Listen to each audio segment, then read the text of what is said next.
ईशमीशाननिर्वाणरूपम् विभुं व्यापकं ब्रह्मवेदस्वरूपम्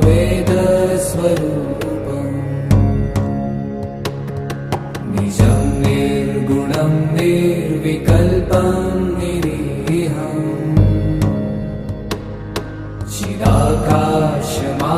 चिदाकाशमाकाशवासम्